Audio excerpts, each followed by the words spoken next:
राजा इंद्र दमन श्री कृष्ण जी का अनन्य भगत था। अनन्य, भाई और बहनों, ये अनन्य भगत क्या होता है? अनन्य भगत का मतलब होता है केवल एक को अपना इष्ट मान के पूजना।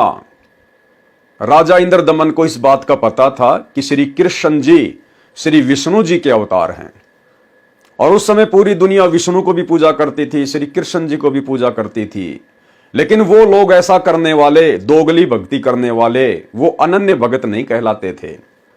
अनन्य भगत का मतलब होता है केवल एक सरगुण रूप में आए हुए गुरु को, संत को भगवान मान के पूजना, उसको कहते हैं अनन्य भक्ति। और अनन्य भक्ति से ही जीव की आत्मा का कल्याण हो सकता है। जिस भी स्तर का ज्ञान वो संत रखता है, वो गुरु रखता है। और वर्तमान में भाई और बहनों, इस अनन्य भक्ति के कारण ही आप और हम भाई बहन भी अपनी भक्ति सफल कर सकते हैं। राजा इंद्र दमन विष्णु जी की पूजा नहीं करता था, जबकि उन्हें पता था कि श्री कृष्ण जी विष्णु जी के ही अवतार हैं। इसके बावजूद भी उन्होंने श्री कृष्ण जी को चुना। इसलिए गुरुदेव भगवान ने राजा इंद्र दमन को अनन्य भगत की संज्ञा दी। और वर्तमान में सतगुरु रामपाल जी परमेश्वर जी की संगत में यह अनन्य भक्ति, पतिव्रता पद की भक्ति, सिर्फ और सिर्फ साध संगति से जुड़े हुए सत्सेवक भाई बहन ही कर रहे हैं। और इस अनन्य भक्ति के प्रतिफल में ही आप और हम मोक्ष प्राप्त कर सकते हैं। दो नाव की सवारी करने वाला कभी भी मंजिल तक नहीं पहुंचता। सतलोक आश्रमों से जुड़े हुए जितने भी हमारे गुरु भाई बहन हैं, वे लोग अनन्य भक्ति नहीं कर रहे हैं। वे एकमात्र अपने गुरु को ही अपना इष्ट मानकर, अपना कबीर देव मानकर नहीं पूजते हैं।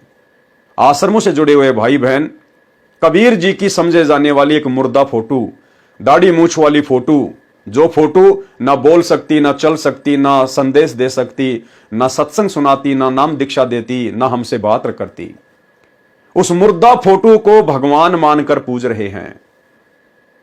इंद्र दमन में भी ज्यादा बुद्धि थी। इंद्र दमन को तत्व ज्ञान नहीं था, लेकिन वर्तमान के तत्वज्ञानी भक्तों से कहीं ज्यादा समझदार था। और उसने उस समय विष्णु को ना पूजकर, विष्णु जिस रूप में धरती पर प्रकट थे, सरगुण रूप में, संत रूप में, गुरु रूप में, राजा इंद्र दमन ने सरगुण रूप को चुना। और आज लाखों की संगत सतगुरु रामपाल जी से तत्व ज्ञान लेने के बाद भी इस छोटे से मसले को नहीं समझ पा रही है, और दिन प्रतिदिन परमेश्वर से दूर होती जा रही है। सतलोक में बैठे हुए कबीर जी, यदि संगत समझती है कि सतलोक में कोई और कबीर बैठा हुआ है, और यदि संगत उसको परमात्मा मान के पूज रही है, तो यह सबसे बड़ी गलती है, सबसे बड़ी भूल है। सतलोक वाली भक्ति में कोई अन्य कबीर नहीं होता है, केवल एक ही कबीर है। और वो कबीर वर्तमान में धरती पर गुरु रूप में, संत रूप में, सतगुरु रामपाल जी के रूप में, सरगुण रूप में प्रकट है।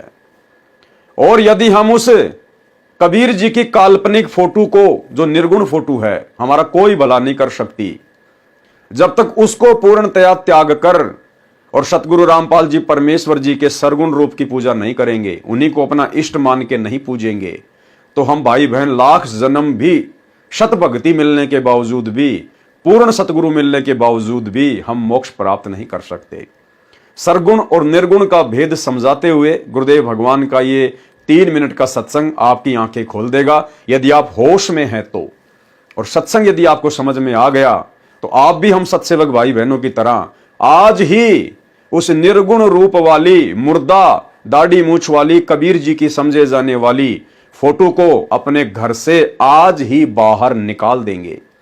और भूलकर भी आप जी जून के महीने में उस दाढ़ी मूछ वाली कबीर जी की फोटो को कबीर मानकर उसका सतगुरु प्रकट दिवस या उसका कबीर प्रकट दिवस नहीं मनाएंगे। सुनिए सत्संग। और एक साकार यानी सरगुण भगवान की साधना करता है। सरगुण भगवान कौन है?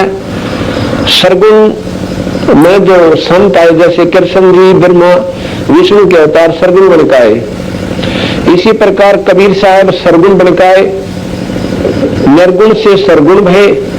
तो सरगुण की उपासना करने वाला उस निर्गुण की साधना से ज्यादा कामयाब होता है। ऐसा गीता जी में 12वें अध्याय के 2 श्लोक में इसका उत्तर देते हुए ज्योत निरंजन, चाहे आप कृष्ण जी कहो, हम ज्योत निरंजन कहेंगे। और इसी बात को हम प्रमाणित करते हैं कि जब मौके पर भगवान आते हैं, कबीर भगवान आए तो हमने उनको भगवान नहीं स्वीकार किया, उनको साधारण एक व्यक्ति मानकर और गुरु की संज्ञा में लेकर जैसा उन्होंने कहा कुछ कर लिया कुछ ना कर लिया, पर विश्वास नहीं हुआ कि ये भगवान थे। अर्थात हम फिर गलतफहमी में बड़े रहे कि हम तो उस निर्गुण परमात्मा की साधना करेंगे जिसका रूप निराकार है, जिसका ऐसा फलाना है, जिसका आकार ही नहीं, जो अदृश्य है, बेचगुण है, उसके दर्शन क्यों कर करेंगे, या कदे सोची कोई ना।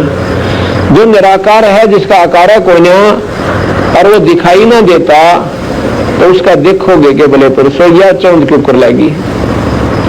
तो सरगुण यहां भगवान विष्णु कहते हैं, भगवान निरंजन कहते हैं कि हे अर्जुन, श्री भगवान बोले कि मुझ में मन को एकाग्र करके निरंतर मेरे भजन ध्यान में लगे हुए जो भगतजन अतिशय श्रेष्ठ श्रद्धा से युक्त होकर मुझ सरगुण सगुण रूप परमेश्वर को भजते हैं, वे मुझको योगियों में अति उत्तम योगी माने हैं। जो निराकार को छोड़कर सरगुण की जो साधना करते हैं, जो सरगुण क्या है कि आकार रूप में गुरु आए और गुरु को परमात्मा का स्वरूप समझकर, जैसे विष्णु का नुमाइंदा संत है, विष्णु ही समझो, गुरुर ब्रह्मा गुरुर विष्णु, ये शास्त्रों में लिखा हुआ है।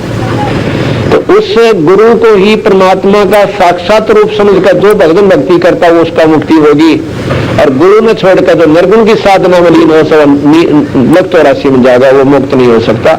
ये गीता जी के बारे में जाएगा दूसरा श्लोक साफ प्रमाण देता है।